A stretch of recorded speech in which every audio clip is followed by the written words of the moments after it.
lagyan ko ng ano yan, extension mga kabayan, papunta doon lang sa bakod ng ano, subdivision. Pero ngayon kukuha tayo doon. What's up guys, announcement, another car, another day. Shoutout nga pala kay Jojit TV. Mag-ingat ka palagi and God bless. So mga kabayan, samahan nyo kami, pupunta kami doon ulit doon sa ginagawa naming garden dahil may tatanim kami, nakatubo na siya na gulay. Kaya ito dala namin. Tapos kanina pala mga kabayan, umaga, natapos kami kanina doon mga alauna kasi may ginawa ko kanina mga kabayan dito sa harap namin. Pinatag ko yung lupa dahil yung bakod dito gawin kong gate dahil para makapasok na yung ang trike namin dito para safety na dahil lagi kasing naulanan mga kabayan.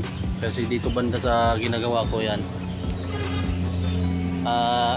lagyan ko ng ano yan, extension mga kabayan, papunta doon para mailagay yung mga trike kasi kawawa yung mga trike kasi mga kabayan laging naulanan, tapos laging pasukan ng tubig yung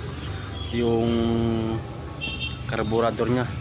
Dito na kami ngayon sa gardenan. So ngayon ang gagawin namin, kukuha muna kami ng kawayan kasi merong kawayan dito na kausli mga kausli lang sa bakod ng ano, subdivision. Pero ngayon kukuha tayo doon. Tara.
So mga kabayan, andito na yung naputo natin kawayan.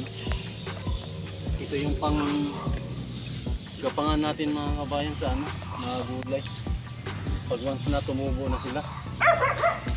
Pero ngayon nagpupunla pa lang kami.